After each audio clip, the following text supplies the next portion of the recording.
sommes harcelés par toutes sortes d'informations. Les idées, les théories, les idéologies se propagent très vite, s'affrontent. Certaines se présentent comme des rats de marée qui balayent tout sur leur passage, pour être à leur tour balayées par une nouvelle mode, par une nouvelle pensée. La vérité et l'erreur sont parfois très peu discernables.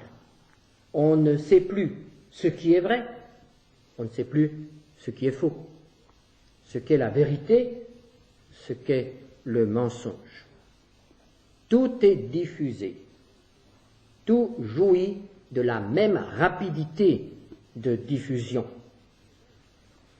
Et même dans l'Église, l'erreur cherche toujours davantage à pénétrer, à s'installer et à séduire les fidèles. L'apôtre Paul écrivait à son jeune disciple Timothée, dans la première lettre à Timothée, chapitre 4, verset 1, l'Esprit dit expressément que dans les derniers temps, quelques-uns abandonneront la foi pour s'attacher à des esprits séducteurs et à des doctrines de démons. Quel doit être le fondement de notre doctrine? Où trouver la vérité? Quelle doit être la base de notre foi, notre guide? Il y a bien des fondements qui nous sont proposés. Et nous devons nous poser la question, sont-ils bons? On nous dit, le fondement est dans l'homme. Par exemple, la conscience. La conscience peut-elle être un guide? La conscience est certainement un guide. Si elle est bien formée, mais si elle a été déformée dès l'enfance, ou si elle a été déformée plus tard, elle n'est plus un guide, ou elle peut nous guider dans une mauvaise direction. Elle peut nous égarer. C'est ainsi que Jésus disait à ses disciples dans Jean 16, verset 2, « L'heure vient où quiconque vous fera mourir croira rendre un culte à Dieu. » Ces gens-là persécutaient les disciples de Christ, mettaient à mort les chrétiens en toute bonne conscience. Ils étaient persuadés qu'ils agissaient bien dans l'intérêt du peuple et selon la volonté de Dieu. Leur conscience les guidait vers l'erreur, les égarait. Nous devons reconnaître, nous aussi, que nous avons déjà été égarés par notre conscience. Nous avons dit certaines choses, nous avons fait certaines choses, nous avons pris des décisions, nous avons émis des jugements en toute bonne conscience. Aujourd'hui, nous devons reconnaître que nous nous sommes égarés, que nous avons mal jugé, que nous avons mal agi, que nos paroles ont fait du mal. Et nous ne sommes plus du tout certains que notre conscience puisse nous diriger d'une manière infaillible. Agir simplement d'après notre conscience nous a conduit parfois au-devant de graves difficultés. Alors si la conscience ne peut pas nous guider, est-ce la raison, l'intelligence? Souvenons-nous de ce que l'apôtre Paul dit dans Éphésiens 4, verset 18. Ils ont l'intelligence obscurcie, ils sont étrangers à la vie de Dieu, à cause de l'ignorance qui est en eux, à cause de l'endurcissement de leur cœur. La raison, l'intelligence, a permis de très grands progrès. L'intelligence de l'homme est un don de Dieu. Mais il faut que nous sachions que l'homme ne peut pas trouver Dieu seulement par le moyen de l'intelligence. Nous savons qu'au cours de ces dernières années, au cours même de ces derniers siècles, les hommes ont voulu se fier exclusivement à leur raison pour déterminer leur relation avec Dieu, pour connaître Dieu. Et nous sommes entrés dans l'ère du rationalisme. Tout ce qui ne pouvait pas être compris, tout ce qui ne pouvait pas être expliqué, était rejeté. La raison de l'homme devenait le critère de la vérité. Et nous savons que le rationalisme nous a conduits vers l'erreur. La raison ne peut pas être notre guide infaillible. Si ce n'est pas la conscience, si ce n'est pas la raison, ce sont peut-être nos sentiments. On dit parfois « Ah, le cœur ne trompe pas ». Le cœur ne trompe pas. Est-ce vrai? Si je suis dirigé par l'amour des autres, si j'aime ce qui m'entoure, alors je ne peux faire que le bien. Je ne peux être que dans la vérité. Tout ce qui a comme base l'amour, tout ce qui a comme base la bonne volonté, doit nous conduire vers la vérité. On ne peut pas faire de mal en aimant. L'expérience nous dit qu'on peut faire beaucoup de mal en aimant. Et un dicton populaire affirme que l'amour est aveugle. Un aveugle peut-il être un guide? Certainement pas. Nos sentiments d'amour, de bonne volonté ou de haine ne peuvent pas nous guider, ne peuvent pas nous diriger. Souvenons-nous de ce que dit le sage dans les Proverbes. Proverbe 16, verset 25. Telle voie paraît droite à un homme, mais son issue, c'est la voie de la mort. En moi, je ne trouve aucun fondement, aucun guide qui peut me conduire vers la vérité. Ni la conscience, ni la raison, ni les sentiments. Est-ce que je peux trouver alors ce guide chez les autres? D'abord, nous devons reconnaître qu'ils ont la même nature que nous. Leur conscience peut aussi les égarer. Et leur raison peut aussi être obscurcie. Et pourtant, nous sommes souvent enclins à prendre quelqu'un, un homme, comme guide. Nous essayons de trouver ce guide, de trouver celui qui doit nous conduire à la vérité ou qui doit nous conduire à Dieu. Et c'est ainsi que toutes les religions sont nées. Il y a eu des hommes qui ont été pris comme guides. Il y a eu des hommes qui ont été reconnus par leurs concitoyens ou par ceux qui sont venus après comme ayant une plus grande sagesse ou une plus grande connaissance ou un plus grand discernement. Et on les a suivis. On a recueilli leurs enseignements. Les grandes religions sont nées. Mais le Seigneur Jésus a posé la question. Luc 6, 39, un aveugle peut-il conduire un aveugle? Ne tomberont-ils pas tous deux dans une fosse? Et lorsque nous pensons à ceux qui ont été appelés les grands guides de l'humanité, est-ce que ces grands guides ont pu rapprocher l'humanité de Dieu? Il y a certaines vérités dans leur enseignement. On trouve de la vérité ou des vérités dans beaucoup d'enseignements, dans beaucoup de religions, dans beaucoup de philosophies. Il y a des vérités, mais ce n'est pas la vérité.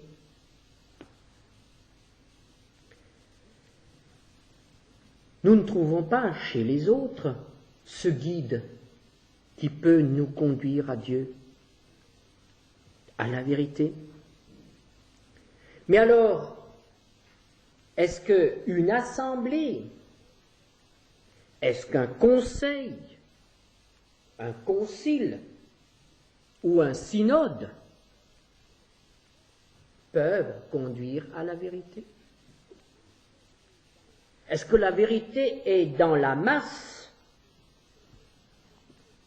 Est-ce que la vérité est du côté de la majorité? La démocratie nous apprend à accepter toujours la volonté de la majorité. Mais il faut bien reconnaître que la volonté de la majorité ne coïncide pas toujours avec la vérité.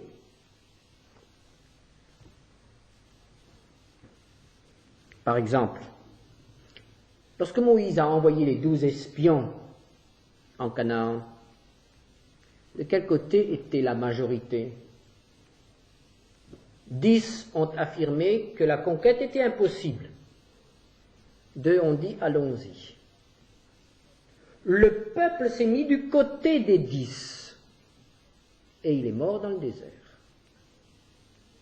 La majorité était dans l'erreur. Le peuple était dans l'erreur.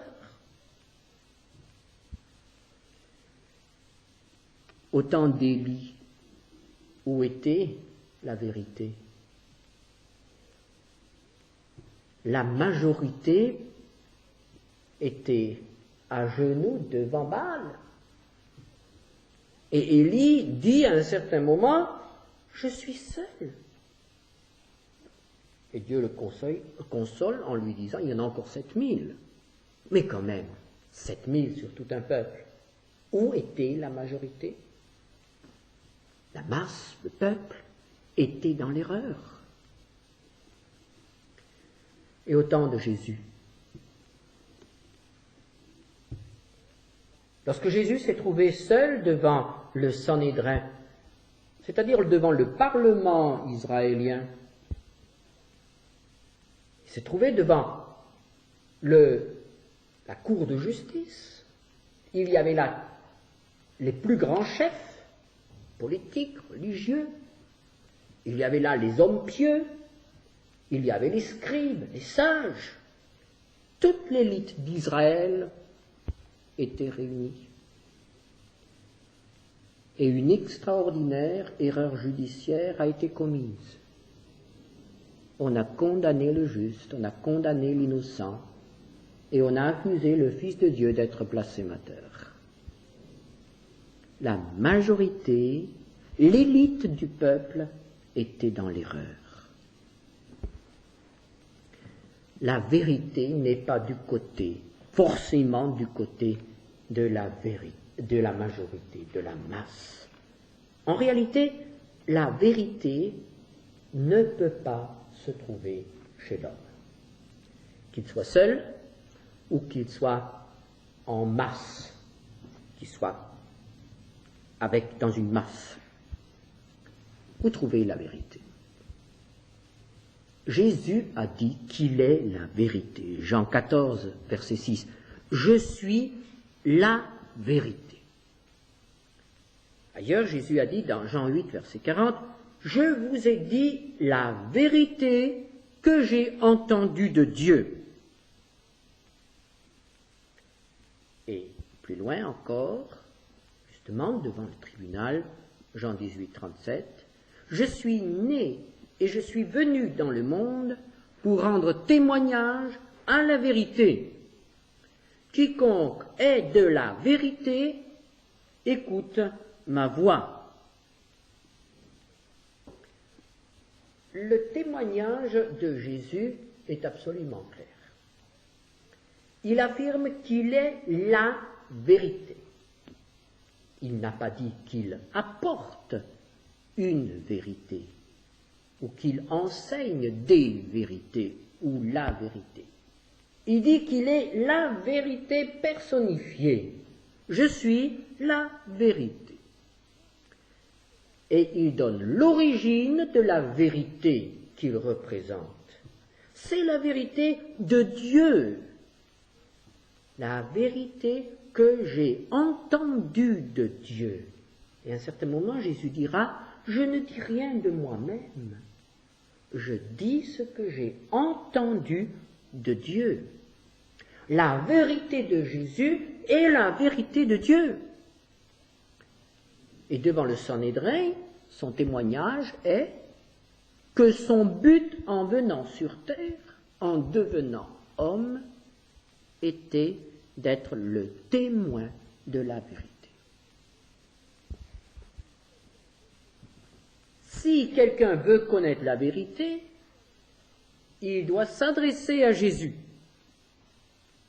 Jésus a dit, « Quiconque est de la vérité, écoute ma voix. » Nous pouvons donc dire, écoutez Jésus, accepter Jésus, lui obéir, nous met dans la vérité, nous met en contact de la vérité, nous fait connaître cette vérité, et Jésus dit que nous devenons participants de la vérité. Quiconque est de la vérité. Et ainsi, l'humanité se partage en deux, ceux qui sont de la vérité et ceux qui sont dans l'erreur. Le fondement que Christ nous propose est un fondement qui est vraiment solide. Matthieu 7, verset 24.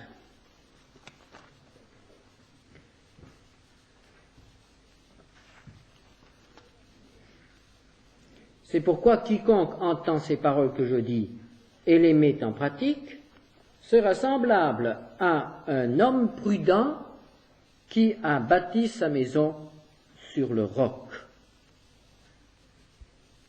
Et un peu plus loin, verset 26, « Quiconque entend ces paroles que je dis et ne les met pas en pratique sera semblable à un homme insensé qui a bâti sa maison sur le sable. » Nous avons bien chanté avec les enfants ce petit refrain, le sage sur le roc a bâti sa maison. Puis nous exhortons les enfants à vivre leur vie comme le sage, c'est-à-dire avoir ce fondement qui est Christ. Mais est-ce que nous l'avons accepté nous aussi? Est-ce que c'est ce que nous vivons? Est-ce que nous sommes vraiment ancrés sur ce fondement qui est Christ? Nous avons reconnu en lui la vérité. Est-ce que la vérité change?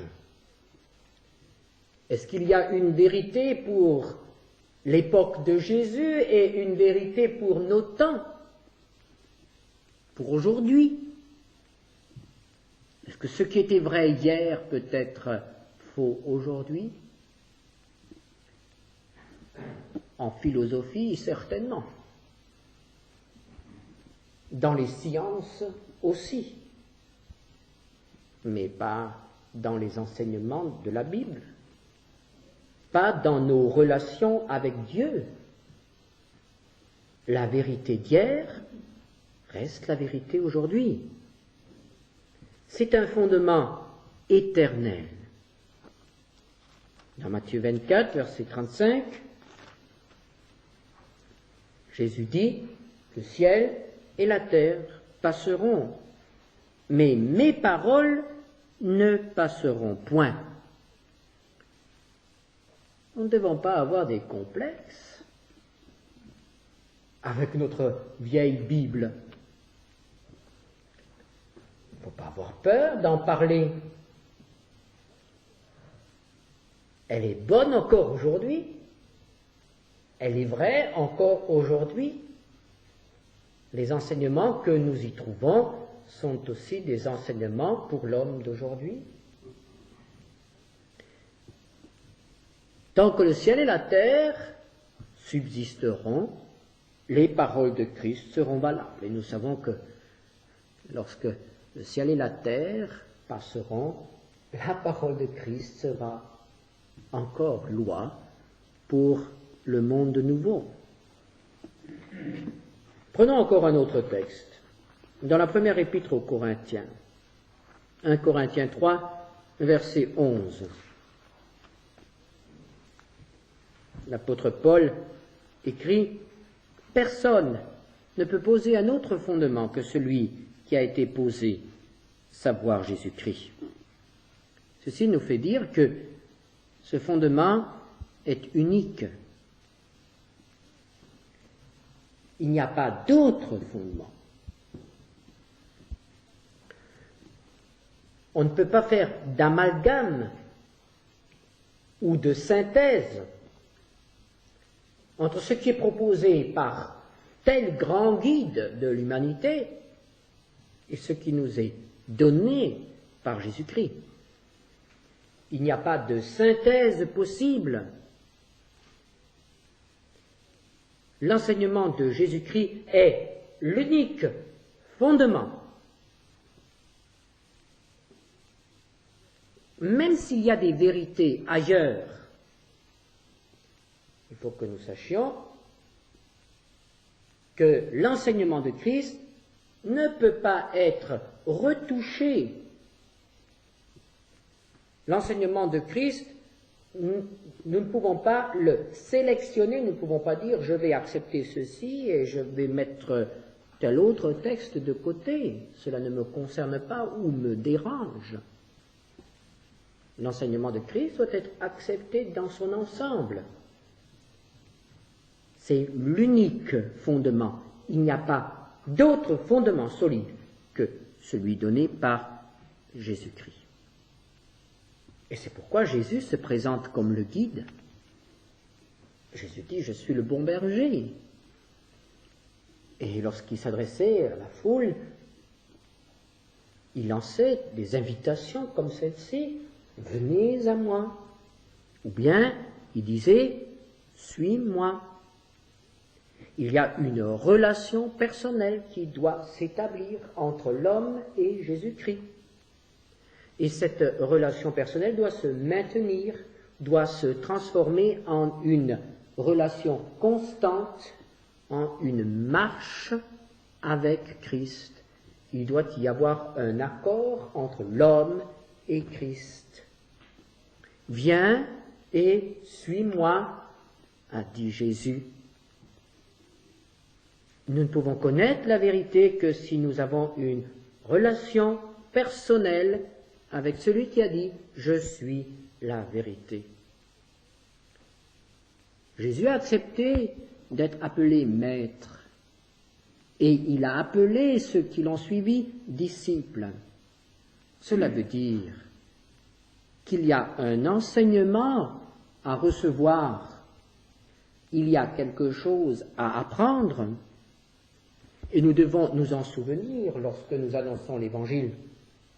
Il ne s'agit pas de présenter seulement Jésus comme le Sauveur, il s'agit aussi de le présenter comme le Maître, et dire à tous ceux qui viennent à lui qu'ils auront après à apprendre. Ils auront à devenir des disciples, à se mettre à son école pour ressembler au Maître. Et on n'est pas disciple du jour au lendemain. Il faut du temps, il faut des années. On n'a jamais terminé. On n'a jamais fini d'apprendre dans nos contacts avec Jésus. Jésus est la vérité, Jésus est le fondement, il est un fondement éternel, il est le seul fondement. Mais Jésus a vécu il y a 19 siècles, alors nous, aujourd'hui, comment faire? Eh bien, le Seigneur est parti et il nous a laissé un livre. Nous avons devant nous la Bible. Et dans la Bible, nous trouvons les paroles du Christ. Ceux qui l'ont entendu ont recueilli, ont gardé ces paroles et les ont écrites. D'autres ont été conduits par le Saint-Esprit à expliquer les paroles du Christ, à en tirer les conséquences pour les chrétiens. Christ a parlé. Et avant Christ, les prophètes ont parlé. Nous savons que les prophètes parlaient poussés par l'Esprit de Dieu. Et au début de l'Épître aux Hébreux, nous lisons « Dieu a, à plusieurs reprises et de plusieurs manières, parlé à nos pères. » Et il a parlé par son Fils. Et tout ce qui a été dit, nous l'avons dans un livre. Un livre qui n'est pas très épais, mais un livre qui nous donne, qui dit être la parole de Dieu. Et c'est pourquoi Luc, en écrivant son évangile, écrivait à son ami, l'excellent Théophile, dans Luc 1, verset 4, afin que tu reconnaisses la certitude des enseignements que tu as reçus. Nous pouvons avoir des certitudes. Nous pouvons être certains que ce que nous lisons est la vérité. Quelle merveilleuse certitude! Surtout à une époque comme la nôtre, où l'on ne sait plus où trouver la vérité.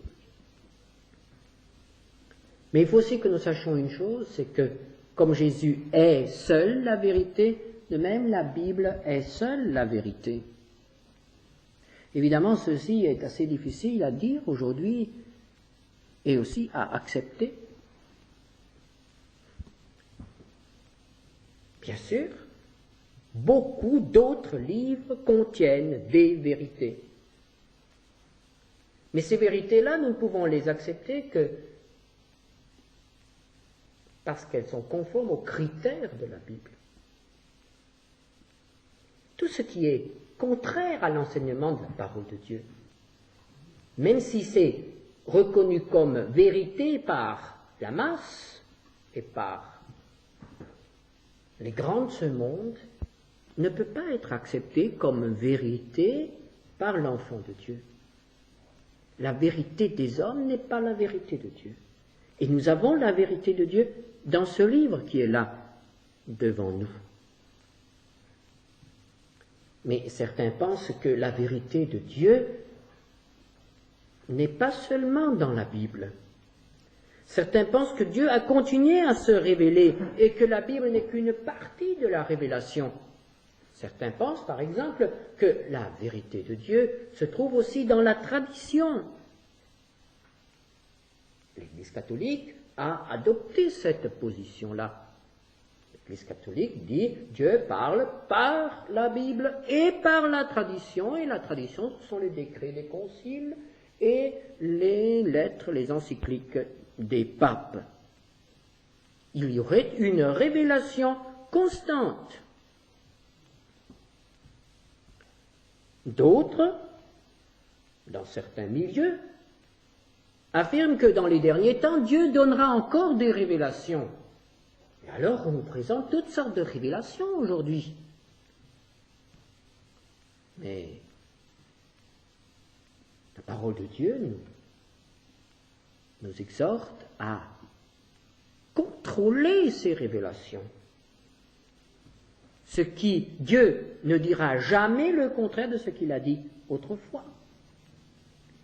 Et toute révélation qui viendrait contredire ou modifier la révélation que nous avons devant nous dans le texte écrit doit être accueillie avec une très très grande méfiance. Même si cela vient d'hommes qui, autrement, sont des hommes remarquables par leur piété, par leur sagesse et leur connaissance.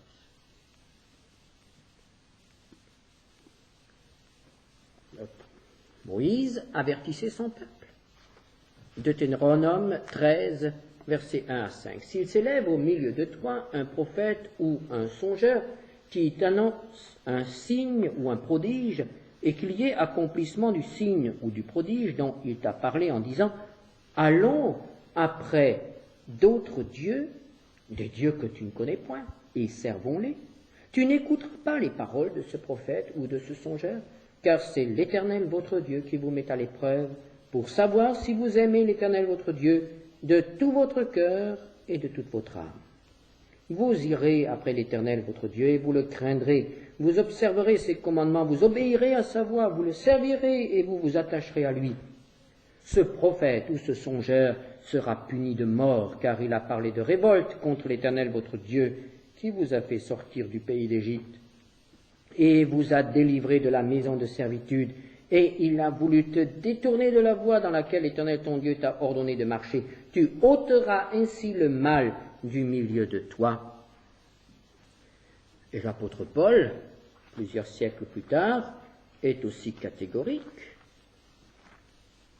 Il dit, dans ce texte bien connu, Galates 1, verset 8, « Quand nous-mêmes, quand un ange du ciel annoncerait un autre évangile que celui que nous avons prêché, qu'il soit anathème. »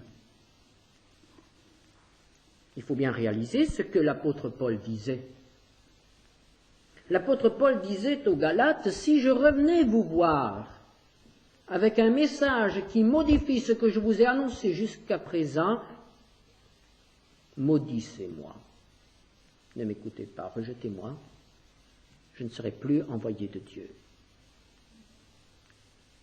L'apôtre Paul était vraiment certain d'avoir apporté l'Évangile. Il avait le témoignage intérieur du Saint-Esprit. Il savait qu'il était dans la vérité. Il a annoncé la parole de Dieu. Et c'est pourquoi il a eu le courage de dire « Quiconque apporterait un message qui modifie ce que je vous ai dit, même s'il s'agit d'une apparition surnaturelle, s'il s'agissait d'un ange, n'ayez pas peur, il est maudit.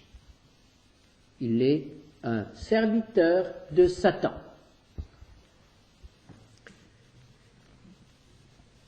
Un seul message, un seul évangile. Et c'est pourquoi nous pouvons repousser tout ce qui nous est apporté comme étant un autre évangile, ou comme quelque chose qui va plus loin, ou comme étant quelque chose qui soulève le voile, qui donne des révélations, qui donne une meilleure connaissance de mystères cachés. Tout ce qui contredit le message essentiel de l'Évangile, tout ce qui modifie ce message doit être repoussé. Mais alors, pouvons-nous vraiment vivre avec un seul livre? On reproche aux protestants d'avoir un pape en papier, d'être bibliolâtres, des adorateurs d'un livre. Mais est-ce que ce livre est vraiment suffisant? Eh bien, moi je vous dis franchement que si on me laissait le droit de choisir un seul livre dans toute ma bibliothèque, mais je partirais avec ma Bible, parce que je sais que là, j'ai vraiment tout ce qu'il me faut pour vivre et pour mourir. J'ai tout, il y a de bonnes choses ailleurs, mais dans la Bible, j'ai tout ce qu'il me faut. Et au point de vue doctrinal, les témoignages sont nombreux.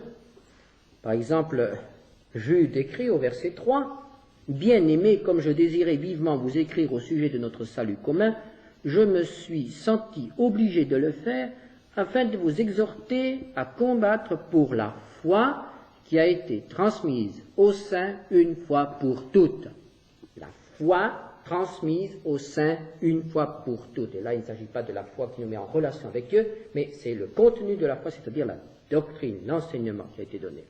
Ou encore, l'apôtre Paul, quelque temps avant sa mort, enfin avant la fin de son ministère, dans ces régions, disait dans Actes 20, verset 27, « Je vous ai annoncé tout le conseil de Dieu sans en rien cacher. » Ou encore, l'apôtre Pierre, nous avons là donc le témoignage de plusieurs personnes différentes L'apôtre Pierre, dans sa deuxième épître, au chapitre 1er, versets 3 à 4, « Comme sa divine puissance nous a donné tout ce qui contribue à la vie et à la piété, au moyen de la connaissance de celui qui nous a appelés par sa propre gloire et par sa vertu, lesquels nous assurent de sa part les plus grandes et les plus précieuses promesses, afin que par elles vous deveniez participants de la nature divine, en fuyant la corruption qui existe dans le monde par la convoitise. » Retenons cette affirmation, sa divine puissance nous a donné tout ce qui contribue à la vie et à la piété. Voilà donc le seul, l'unique fondement de notre foi, de notre connaissance, de notre doctrine. La connaissance de la vérité est encore possible aujourd'hui. N'ayons pas peur d'opposer la vérité de la Bible, la vérité de Dieu, aux vérités qui nous sont proposées.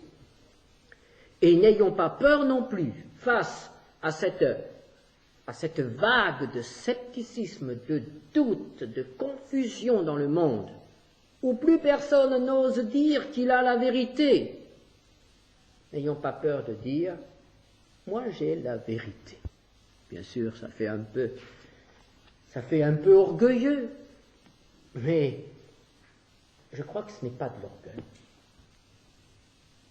Au contraire, il faut dire, cette vérité, je ne l'ai pas inventée moi-même, mais elle m'a été donnée. Et cette vérité, je veux la partager. Elle est là. Soyons des chrétiens sans complexe. Notre cause est encore la bonne. Amen.